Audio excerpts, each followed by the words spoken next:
इस YouTube channel में आप सभी का स्वागत है।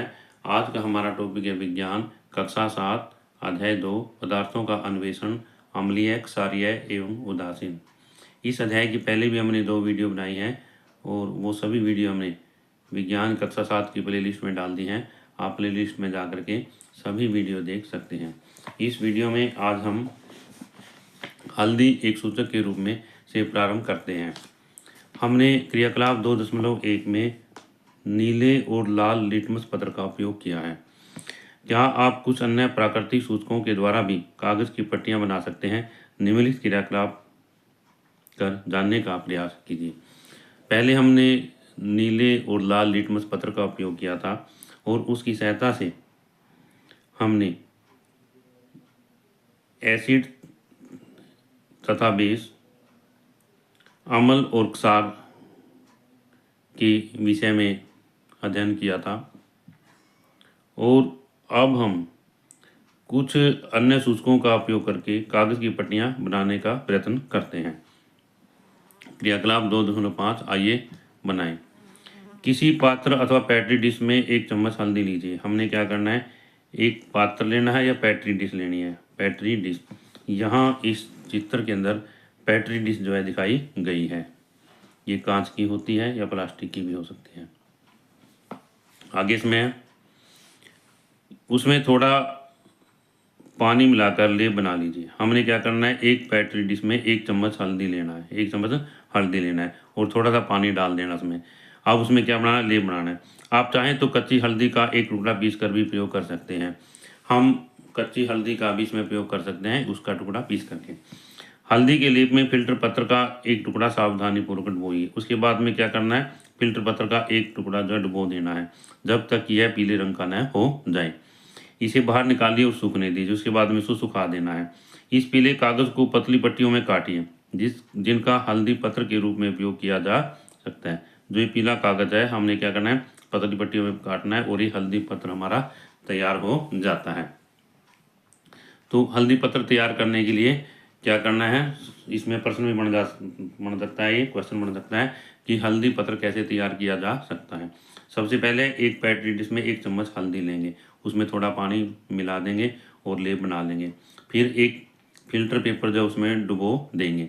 कुछ देर के बाद में उसको निकाल लेंगे और सुखा लेंगे और इस तरह से उसको छोटी छोटी पट्टियों में काट लेंगे। इस तरह से हमारा हल्दी पत्र जो है तैयार हो जाता है।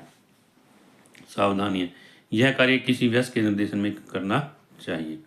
इसमें यहाँ पर हल्दी का लेप दिखाया गया है, इसको पैट्री डिश में तैयार किया गया है और फिर बाद में हल्दी पत्र जब तैयार हो जाता है तो उसको छोटे छोटे टुकड़ों में काट लेंगे। आगे इसमें यहाँ पर बिंदुपाती यानी ड्रॉपर की सहायता से क्रियाकलाप 2.1 में उपयोग किए गए प्रत्येक प्रतिदर्श की 1-1 बूंद को हल्दी पत्र की विभिन्न पट्टियों में डालिए। तो इसमें प्रत्येक प्रतिदर्श की जो हमने सैंपल लिए हैं उनकी 1-1 बूंद जो है हल्दी पत्र पर डालनी है। आगे इसमें यहाँ पर है तालिका 2.4 हल्दी पत्र से प्रतिदर्शों की प्रकृति का परीक्षण। हमने जो रिजल्ट प्राप्त किए हैं दिए गए सैंपल को हल्दी पत्र पर डालने के बाद में, तो उनको वहाँ लिखना है। इसमें प्रतिदर्श का नाम है, प्रतिदर्श की 1 बूंद डालने पर हल्दी पत्र का रंग, जैसे नींबू का रस है, नींबू का रस जब हल्दी पत्र के ऊपर डाला जाता है तो उसमें कोई बदलाव नहीं आता, उसके रंग में अंदर कोई बदलाव नहीं आता। और जब साबुन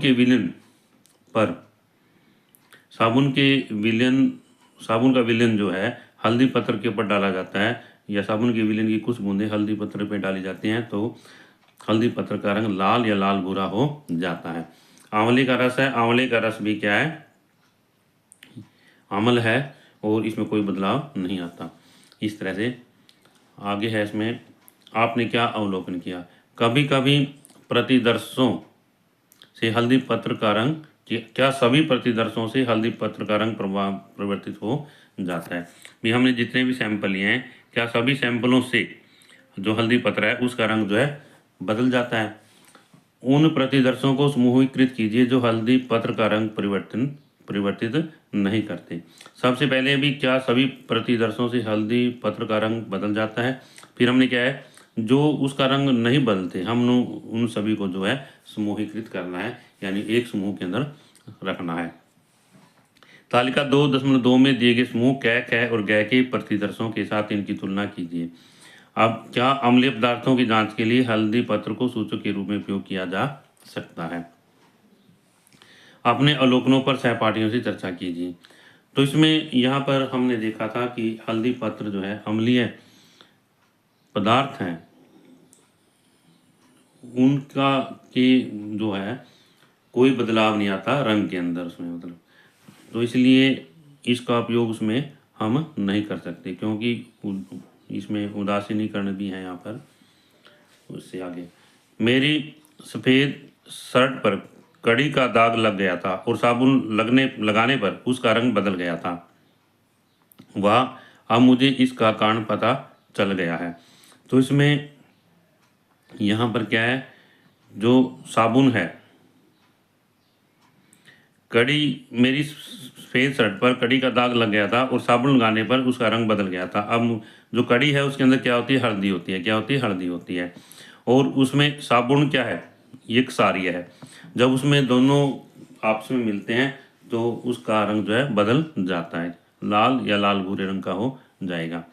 अब इसमें यहाँ पर है, अवलोकनों के आधार पर हम यह निष्कर्ष निकाल सकते हैं कि हल्दी पत्र का उपयोग क्षारीय प्रकृति के पदार्थों के परीक्षण के लिए किया जाता है।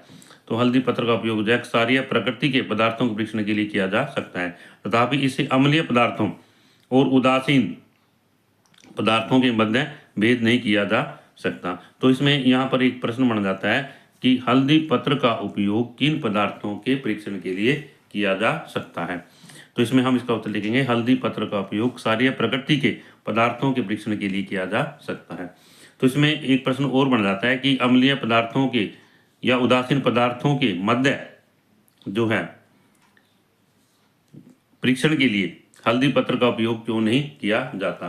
तो इसमें इसका उत्तर लिखेंगे कि अम्लीय पदार्थ तथा उदासीन पदार्थों को जब हल्दी पत्र के साथ में जो इनकी कुछ बूंदें जो हल्दी पत्र के ऊपर गिराई जाती हैं तो उसमें रंग में कोई बदलाव नहीं होता। इसलिए अम्लीय पदार्थों और उदासीन पदार्थों के मध्य में हम हल्दी पत्र के द्वारा भेद मालूम नहीं कर सकते। इससे आगे रोचक तथ्य, हल्दी को स्वर्णिम मसाला क्यों कहा जाता है? हल्दी को एक अच्छा बहुत बढ़िया मसाला क्यों माना जाता है? हल्दी अदरक कुल की एक सदस्य है। जो हल्दी क्या है, अदरक कुल की एक सदस्य है, जिसे भारत और अन्य देशों में उगाया जाता है। दैनिक जीवन में एक सामान्य मसाले के रूप में भोजन के स्वाद व रंग प्रदान करने के अतिरिक्त इसके अन्य लाभों को शोध किया जा रहा है। आयुर्वेद चिकित्सा पद्धति में हल्दी को अनेक स्वास्थ्य लाभ प्रदान करने वाला माना जाता है।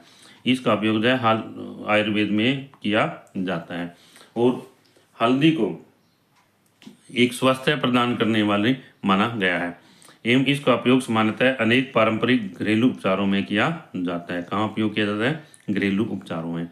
तो हम इसमें लिख सकते हैं कि हल्दी का घरों में कहाँ उपयोग किया जाता है। तो इसमें हल्दी का सबसे पहले जो है मसाले के रूप में भोजन के स्वाद व रंग प्रदान करने के लिए उपयोग किया जाता है। दूसरा पॉइंट है, हल्दी का उपयोग घरों में पारंपरिक घरेलू उपचारों में किया जाता है। तो यहाँ पर ये प्रश्न बन जाता है भी हल्दी का उपयोग कहाँ किया जाता है और किस लिए किया जाता है।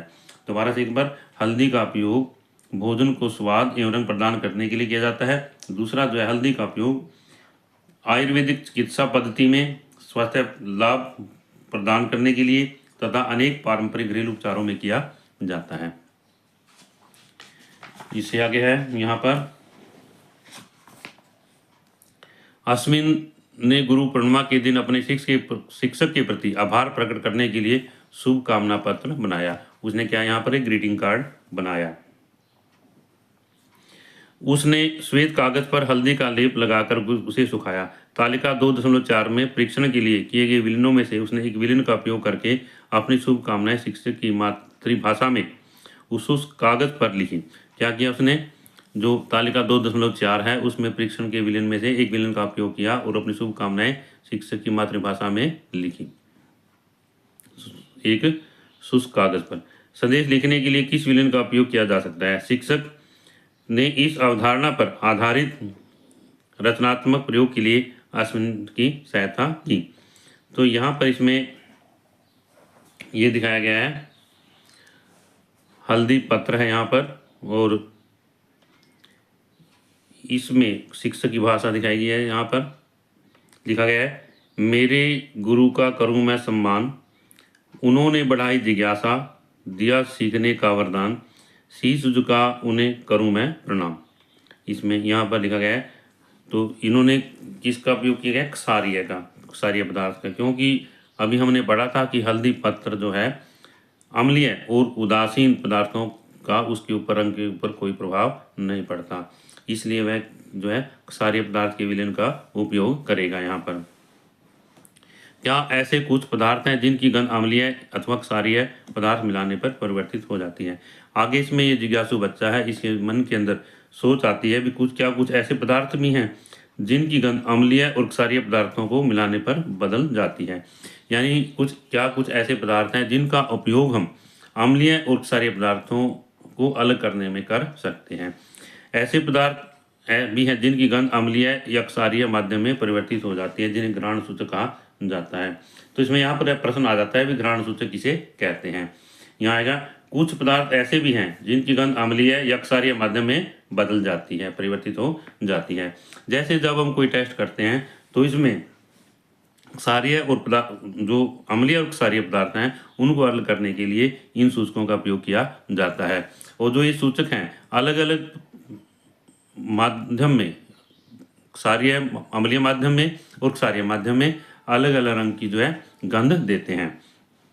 इससे आगे आइए और अधिक जाने क्रियाकलाप 2.6, आइए जांच करें। आगे इसमें ये क्रियाकलाप है 2.6 है। यहाँ पर एक पात्र में कुछ बारीक कटे हुए प्याज लीजिए।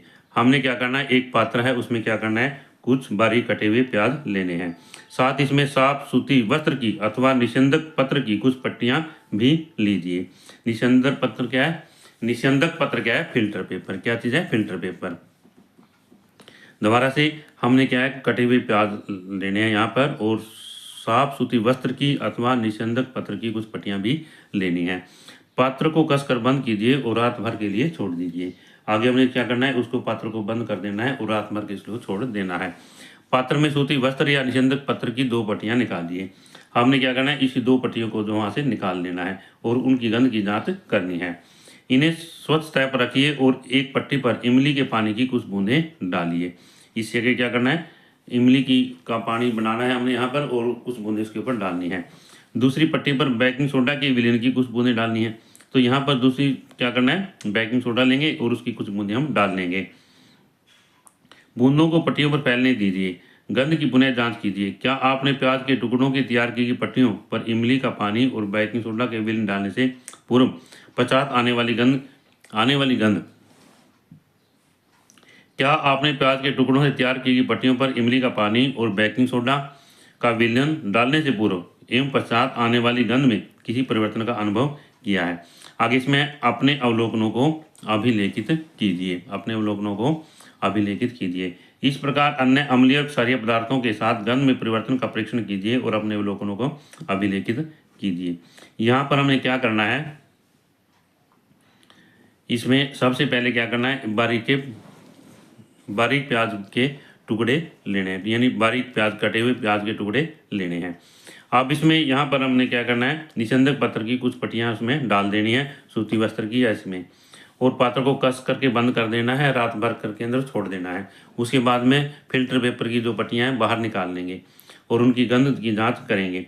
अब उस पर इमली का पानी और बेकिंग सोडा का घोल जो है इसमें कुछ बूंदे इसके ऊपर डाल देंगे और जिसमें गंध में परिवर्तन आता है उसको अनुभव करेंगे और अपने अवलोकनों को नोट करेंगे।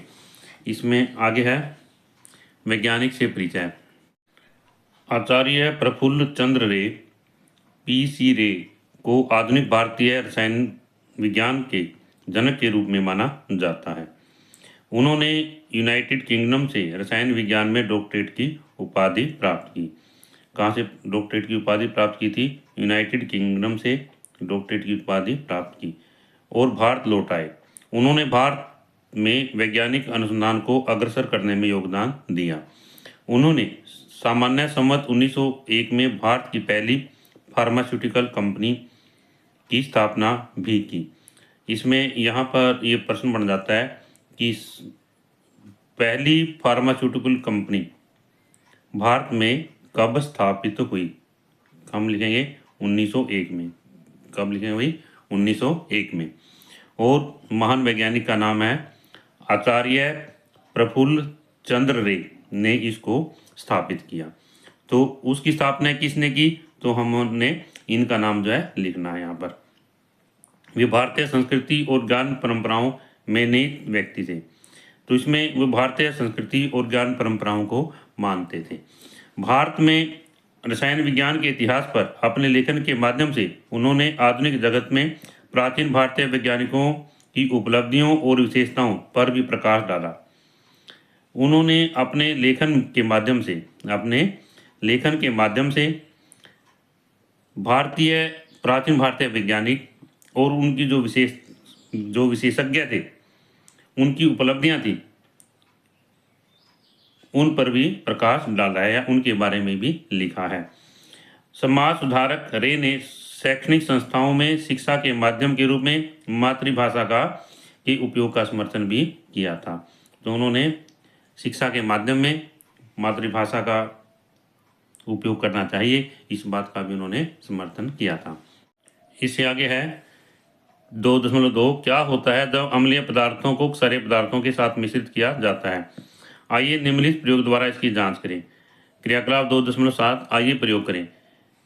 एक पर्सनली में नींबू के रस की 1 बूंद लीजिए। एक पर्सनली है, हमने नींबू के रस की 1 बूंद लेनी है, उसमें पानी की लगभग क्या है 20 बूंदें जो है डालनी है और इसके रंग का अवलोकन करना है। इसमें आगे है इसमें नीले लिटमस की विलेन की 1 बूंद डालिए, क्या आपको कोई परिवर्तन दिखाई देता है? इससे आगे है क्या इस पर्सनली में सावधानी पूर्वक बिंदुपात यानी ड्रॉपर की सहायता से चूने के पानी को बूंद बूंद करके डालना है और उसे भली भांति हिलाना है। आप क्या अवलोकन करते हैं? क्या विलेन के रंग में कोई बदलाव आता है? इससे आगे एक अवस्था आती है जब विलेन का रंग जो है लाल से नीला हो जाता है। तो इसमें यहाँ पर क्या होगा? लाल से नीला हो जाएगा। अब उपरोक्त विलेन में पुनः नींबू की रस की 1 बूंद डालें। अब क्या करेंगे? जो दिया गया हुआ है उसमें दोबारा से नींबू के रस की क्या डालेंगे? 1 बूंद डालेंगे। आप क्या अनुभव मान लगा सकते हैं कि रंग में कोई परिवर्तन क्यों होता है? इससे आगे है प्रारंभ में जब नींबू के रस में नीले विलेन की 1 बूंद डाली जाती है तो विलेन का रंग लाल हो जाता है। कैसा हो जाता है? लाल हो जाता है। जब इस पर्सनली में चूने का पानी मिलाया जाता है तो विलेन का रंग अंततः लाल से नीला हो जाता है। क्या हो जाता है? लाल से नीला हो जाता है। इससे क्या आता है? पर्सनली में उपस्थित विलेन अब अम्लीय नहीं रहा। क्या था अभी? जो पर्सनली में विलेन है वो क्या रहा? अब अम्लीय नहीं रहा। चूने के प्रभाव से अम्ल के प्रभाव को जो है उदासीन हो कर देता है। क्या कर देता है? उदासीन कर देता है। तो इसमें हम एक बार इसको दोबारा से पढ़ते हैं कि जैसे हमने यहाँ पर एक टेस्ट ट्यूब ली है, इसमें जल है, इसमें 20 बूंद पानी की है, 1 बूंद किसकी है? नींबू का रस की है। और अब इसमें क्या है? नीले लिटमस पत्र को डालते हैं तो क्या हो जाता है? लाल हो जाता है। फिर बाद में आगे हम इसमें जो है नींबू के रस में मिलाते हैं चूने का पानी। क्या मिलाते हैं? चूने का पानी मिलाते हैं, बार बार मिलाते रहते हैं। तो फिर बाद में क्या होगा?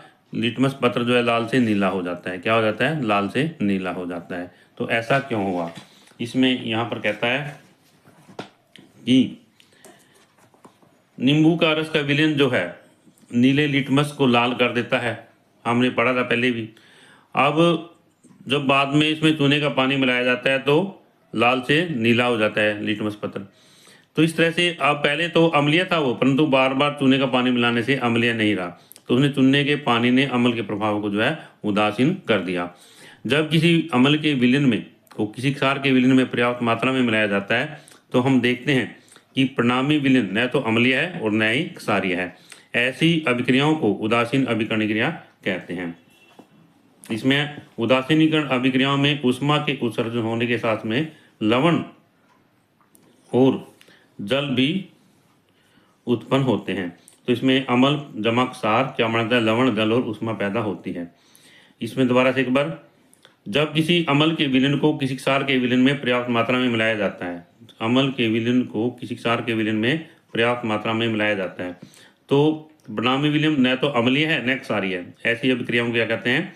उदासीनीकरण अभिक्रियाएं कहते हैं। तो इसमें यह प्रश्न बन जाता है, उदासीनीकरण अभिक्रिया किसे कहते हैं? तो इसमें क्या कहेंगे, जब अम्ल और क्षार को मिलाया जाता है तो अम्ल और क्षार दोनों मिलकर के एक दूसरे को उदासीन कर देते हैं, तो ऐसी अभिक्रिया को उदासीनीकरण अभिक्रिया कहते हैं। तो उदासीनीकरण अभिक्रिया में ऊष्मा के उत्सर्जन के साथ साथ लवण और जल भी पैदा होते हैं, उत्पन्न होते हैं। तो इसमें अम्ल और क्षार मिलकर के लवण, जल और ऊष्मा बनती है। दैनिक जीवन में ऐसे एक उदाहरण है जहां आप उदासीनीकरण क्रिया के उपयोग को देख सकते हैं। आइए पता करें। इससे आ गया दैनिक जीवन में उदासीनीकरण प्रक्रिया। स्थिति 1, कीर्ति उद्यान में एक तितली को देख रही थी। उसका हाथ पेड़ के तने पर टिका हुआ है। अचानक एक लाल चींटी ने उसे काट लिया। उसकी त्वचा जो है लाल हो गई। क्या हो गई? भी लाल हो गई। तो उसने जो लाल चींटी है उसने उसको काट लिया, तो त्वचा कैसे होगी? लाल होगी, और उसको दर्द का अनुभव हुआ। फिर क्या किया उसने? उस प्रभावित क्षेत्र पर जहाँ चींटी ने काटा था नम बेकिंग सोडा लगातार जो है लगाया। उसने क्या लगाया? भी बेकिंग सोडा लगाया, बेकिंग सोडे का घोल, जिससे उसे दर्द में आराम मिला। क्या मिला? दर्द में उसको आराम मिला। तो उसमें क्या है भी, जब चींटी काटती है तो त्वचा में एक अम्लीय द्रव, फार्मिक अम्ल बोलते हैं, जो चींटी है उसके डंक में फार्मिक अम्ल होता है। क्या होता है? फार्मिक अम्ल होता है। और अम्ल के प्रभाव को नम बेकिंग सोडे से रगड़ करके अप्रभावी किया जा सकता है। और जब अम्लीय द्रव है उसको हम उदासीन कर सकते हैं बेकिंग सोडे का घोल लगा करके। तो क्योंकि बेकिंग सोडा क्या क्षारीय है? क्या चीज़ है? क्षारीय है।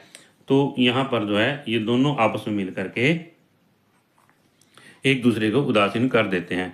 तो इस तरह से अम्ल का प्रभाव जो है कम हो जाता है और दर्द का अनुभव कम होता है। स्थिति 2, कृषि पोर्टल। कृषि सहकारिता एवं कृषक कल्याण विभाग एक ऑनलाइन प्लेटफॉर्म है, कृषक पोर्टल पर। कृषक ने पूछा, मेरे पौधे कुछ दिनों से भलीभांति वृद्धि नहीं कर रहे हैं। विस्तृत चर्चा के पश्चात यह पाया गया कि रासायनिक उर्वरकों में अत्यधिक प्रयोग से मृदा अम्लीय हो गई है।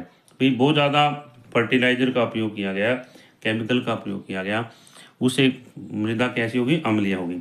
रासायनिक उर्वरक पौधों को उन्नत किस प्रकार से विकसित करने के लिए मृदा में मिलाए जाने वाले पदार्थ होते हैं। रासायनिक उर्वरक पौधों को उन्नत प्रकार से विकसित करने के लिए मृदा में मिलाए जाने वाले पदार्थ होते हैं।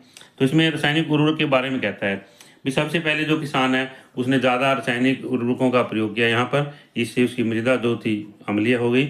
उसके कारण, अम्लीय होने के कारण जो है उसके पौधे जो वृद्धि नहीं कर रहे हैं। तो आगे रासायनिक उर्वरक क्या होते हैं? रासायनिक उर्वरक क्या होते हैं? तो इसमें ये प्रश्न बन जाता है कि रासायनिक उर्वरकों, अत्यधिक रासायनिक उर्वरकों के उपयोग से, अत्यधिक रासायनिक उर्वरकों के उपयोग से क्या हानि होती है? हम इसमें लिखेंगे, अत्यधिक रासायनिक उर्वरकों के उपयोग से मृदा जो है अम्लीय हो जाती है। क्या हो जाती है? अम्लीय हो जाती है। तो आगे रासायनिक उर्वरक क्या होते हैं? रासायनिक उर्वरक पौधों को उन्नत प्रकार से विकसित करने के लिए मृदा में मिलाए जाने वाले पदार्थ हैं।